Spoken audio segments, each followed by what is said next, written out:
José García Corral. Ella es graduada en óptica y optometría por la Universidad de Alicante. Cuenta con 24 años de experiencia en el sector sanitario como optometrista en la clínica Visum Vilanza Alicante, donde actualmente ejerce como coordinadora del departamento de optometría.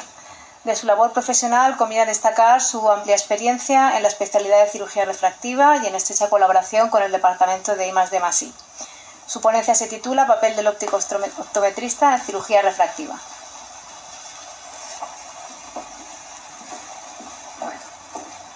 Buenas tardes. En principio, dar las gracias a la organización por otra vez invitarnos al evento y a todos por asistir. Vamos a hablar de cuál es nuestro papel, cuál es nuestra función como óptico optometrista en la cirugía refractiva. No existe conflicto de interés comercial en esta presentación, por supuesto.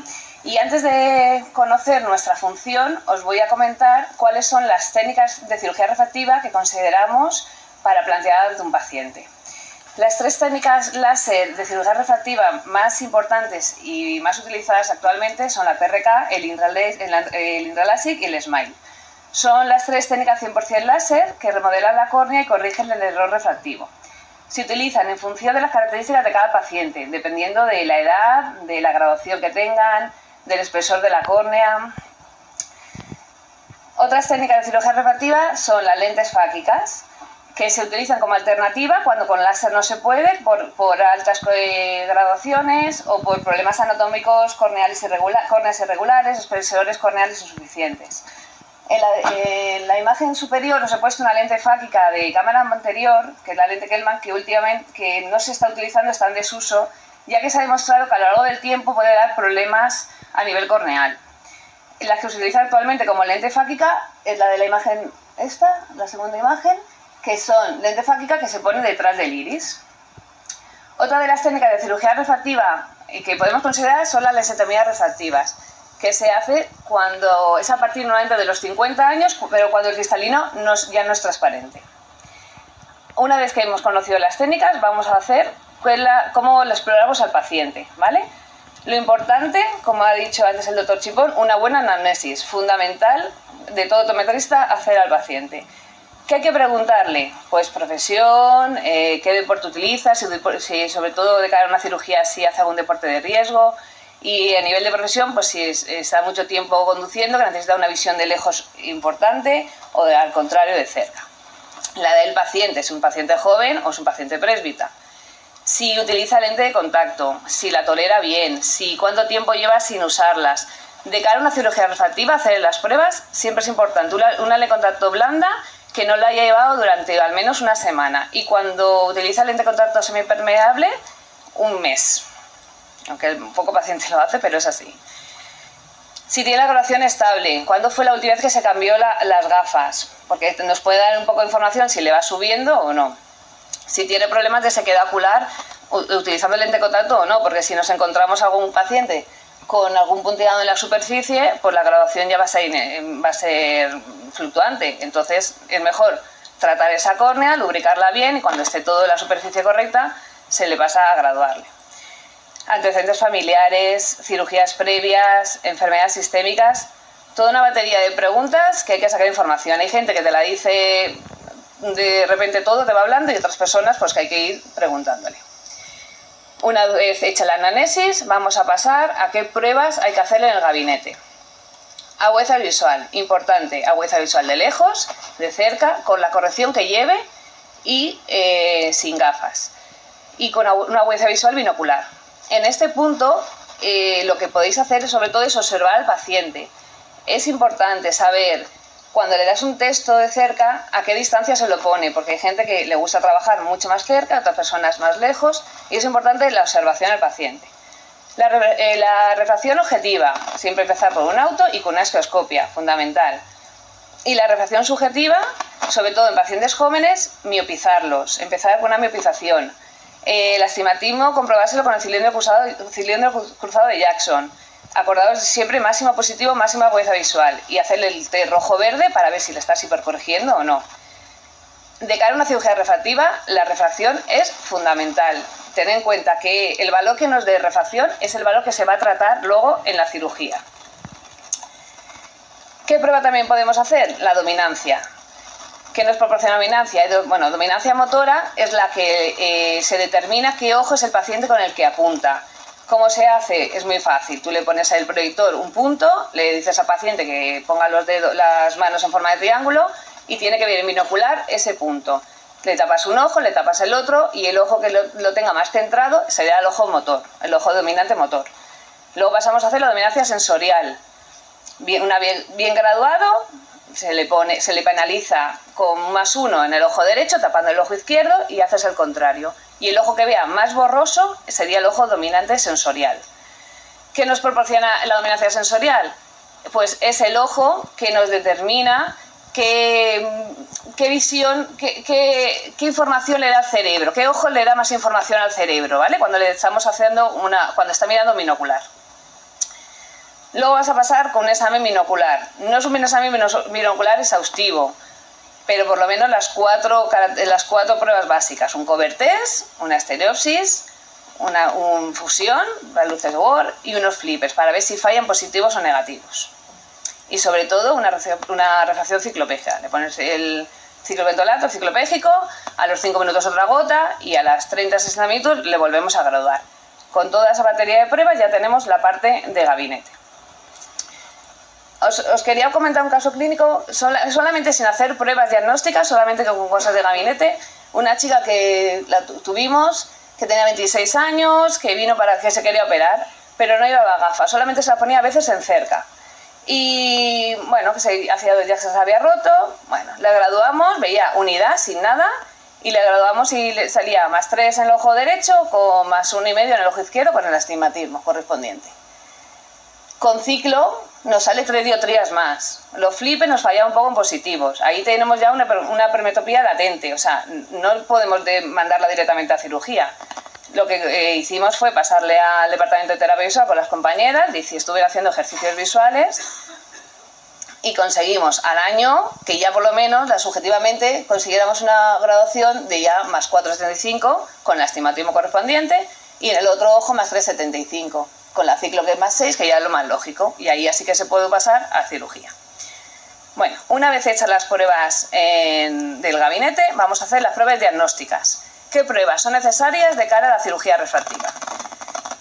Hay una serie de pruebas que no son invasivas, que se pueden hacer sin problema. Vamos a ir clasificándolas una a una, dependiendo un poco de a qué vamos encaminados. Quiero decir, si vamos a proponerle una cirugía refractiva de láser, importante, hacerle una topografía corneal, una pupilometría, una paquimetría. Si vamos a hacer una lente fáquica porque ya vemos que tiene una graduación alta o vemos algo patológico, le haremos, aparte de las 3 anteriores que he comentado, una biometría, una CT de segmento anterior y un recuento endotelial. Y así hacemos una lensotomía refractiva, todo, más aparte una CT macular para ver el fondo de ojo. Vamos a explicarlas una a una. La topografía corneal, imprescindible para realizar la cirugía refractiva. ¿Qué nos proporciona? Pues a través de unos mapas nos proporciona la superficie anterior y la posterior del ojo de la córnea. Nos da información de la potencia refractiva, de la curvatura, de la forma, del grosor de la córnea. Os voy a poner una serie de imágenes topográficas. Esta, por ejemplo, es una imagen normal. Un espesor de 540, una keratometría de 44, una topografía estupenda. Esta topografía también no está mal, pero ya vemos que tiene una forma de pajarita, que eso significa pues, que tiene un astigmatismo de 44 por 47, ¿vale? Para que sepáis, no os quiero decir, porque la topografía es un mundo muy largo, pero simplemente que sepáis, cuando veáis una topografía, que se puede sacar mucha información. La topografía que nos proporciona todos los mapas, el grosor del epitelio, el grosor del estroma, el grosor total, ¿vale? Todos los mapas topógrafos que podemos conseguir. También nos da el índice del queratocono. Esta imagen es un mapa topográfico que representa un queratocono. Entonces, por lo menos, si veis un paciente con algo así, pues ya por ir descartando cosas. Estas son 2 imágenes de un paciente miope. El paciente miope previo a la cirugía refractiva y post cirugía refractiva. La keratometría cambia, el espesor, el grosor de la córnea pasa de 540 a 490, O sea, cuando veáis un paciente que a lo mejor viene y dice, es que yo me he operado, ¿y de qué tenía usted antes? Pues tenía miopía e hipermetropía, porque la gente no sabe lo que tiene. Pues por lo menos que sepáis, viendo solamente el patrón de ablación. Este es un paciente miope que se ablaciona, cuando se le da la cirugía se le da en el centro. Y por el contrario, por ejemplo, este es un paciente hipermétrope, está la previa y está la post, y veis el patrón de ablación, que la hipermetropía se ablaciona en la periferia. Entonces, simplemente con que veáis esto, pues ya vais teniendo ideas. Y la queratometría, la hipermetropía también varía, pasa de 41, bueno, 42 la media a 46, depende también de la ablación que tenga el paciente. ¿Qué nos proporciona también la topografía corneal? Las aberraciones corneales. Esto es un mundo súper complejo, no voy a meter con análisis de Zernicke, que daría para una charla entera. Pero es que sepáis que la topografía corneal nos proporciona aberraciones y que es la calidad de la imagen. Otra prueba fundamental, la paquimetría. Es el grosor de la córnea. Es importante a la hora de hacer la cirugía. Eliminar dioptrías supone eliminar grosor de la córnea. Una dioptría más o menos supone unos 15 micras. Y siempre hay que dejar un mínimo, un lecho estromal de unas 250 a 275 micras. Por lo tanto, si tú tienes un paciente de 5 dioptrías y tienes una córnea muy justa, pues a lo mejor no se puede. Y a otra persona que tiene 5 dioptrías con una córnea gruesa, pues sí que se podría hacer cirugía refractiva. Por eso es importante saber el grosor de la córnea. Las pupilas, importante hacerle una pupilometría también. Hay que medirlas, las medimos en las tres condiciones, escotópica, mesópica y fotópica, aunque realmente para la cirugía lo utilizamos la escotópica, pero siempre hay que saber todo. Para el láser, necesitamos, dependiendo de la pupila, aquí por ejemplo, mira, ¿veis? Son dos pacientes jóvenes, que cada uno tiene una pupila diferente, en las mismas condiciones de luz. Unas pupilas muy pequeñas y unas pupilas enormes. Y no se había tomado nada y son así las pupilas. Entonces, ¿qué pasa? Que este paciente llega a la cirugía y dependiendo de la pupila que tenga, nosotros en el láser tenemos que poner más zona óptica o menos zona óptica. Cuanto más zona óptica, también come más grosor. Por lo tanto, que es un acúmulo de todo lo que hay que tener en cuenta. Y las lesentomías refractivas, importante también medir la pupilometría, porque muchas de las lentes intraoculares son pupilodependientes. Entonces también hay que minimizar luego los halos y conocer todo lo que nos puede conllevar. Si vamos a enfocar la cirugía a cirugías fáquicas o cirugías lensectomías, empezamos haciendo una biometría, aparte de todas las pruebas anteriores. ¿Qué nos proporciona la biometría? La longitud del ojo, la longitud axial, la cámara anterior, la distancia blanco-blanco, la queratometría, nos proporciona todos estos valores. Con todos estos valores, el biómetro te calcula una lente que se puede meter dentro del ojo. En el caso de tórica, habría que calcularla. Otra prueba que hay que hacer, la tomografía de coherencia óptica de segmento anterior. Mirad de imagen. Esta imagen, veis un paciente que no sabía que tenía cámara estrecha, por eso es importante hacer esta prueba. Nos proporciona la anatomía de la parte anterior del ojo, bueno, la parte posterior, pero sobre todo de la parte anterior. Mirad qué cámara, esto es una cámara súper estrecha y los ángulos están totalmente cerrados. Esto de cara a poner, esto va directamente a una lesectomía, que quitas el cristalino y baja un poco esos ángulos, se abren y la cámara se abre. Dos imágenes más, lo que comentaba antes. Ángulos cerrados, cámara media bien. Cuando se opera, la cámara se abre y los ángulos también. ¿Vale? A consecuencia de quiero que veáis un caso por lo de la OCT. Una chica de 28 años que vino a interesar cirugía refractiva. Viene con 18 dioptrías. Para láser, por mucha córnea que tenga, no le da. Una tomografía normal, la cámara bien, la OCT, vale. Cuando le ponemos la lente fáquica, la veis aquí, esta es la lente. ¿Para qué nos sirve también la OCT? Para medir el post, porque vemos la cámara anterior y sobre todo el bol, que es la distancia entre la lente y el cristalino. Eso siempre hay que tener en cuenta post cirugías, ¿vale? Otra de las pruebas, la microscopía endotelial, que nos proporciona la cantidad y la calidad de las células. Ya no quiero saber exactamente el número de célula que tiene, sino la forma que tiene, porque estas células con el paso del tiempo se van perdiendo, y entonces la de al lado ocupa ese espacio y se van haciendo más grandes. Luego aparte puede haber distrofias. Entonces, de cara a una cirugía, si el endotelio lo tiene dañado, lo va a seguir teniendo dañado, aunque se opere de lente. porque esto va, el endotelio, una de las capas de la córnea. Entonces, estas células, si están dañadas, pierden la transparencia de la córnea, ¿vale? Entonces, simplemente para que el paciente lo sepa, aunque a través de la lámpara, si tiene mucha distrofia, se puede llegar a ver. La lámpara hendidura, me refiero. Y la OCT macular, pues nada, siempre, aunque el oftalmólogo siempre ve el fondo del ojo, nosotros realizamos un OCT para ver si hubiera alguna patología. Esto, el anterior, es un ojo normal y esto es un ojo patológico, con alteración patógena. Vale, con todas las pruebas hechas, el oftalmólogo decide qué cirugía es la más idónea para este caso, y el optometrista, ¿qué función tiene el optometrista en quirófano?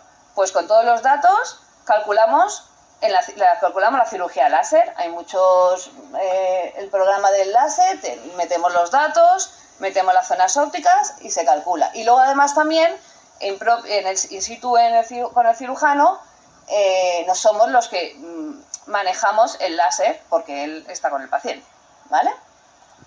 Otro papel del optometrista en la cirugía refractiva, el cálculo de las lentes intraoculares. Os he comentado antes que con la biometría se obtiene una potencia, una lente, pero cuando son tóricas o son lentes fáquicas hay que calcularlas.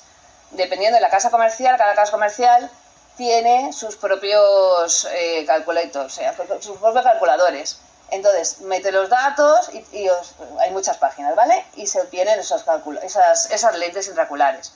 Luego hay que corroborarlas, ver los nomogramas y ver si esa lente es idónea para ese caso, si cabe, no cabe, todo eso. Y esos son nuestro papel fundamental. Los puntos claves: importancia máxima en el examen refractivo subjetivo y conciclopégico, el cribado comparativo binocular, realizar una topografía corneal y todas las pruebas necesarias para cada cirugía, y que sepáis que el papel fundamental del optometrista en todo el proceso de la cirugía refractiva, desde la exploración hasta en el acto quirúrgico. Y ya está. Muchas gracias.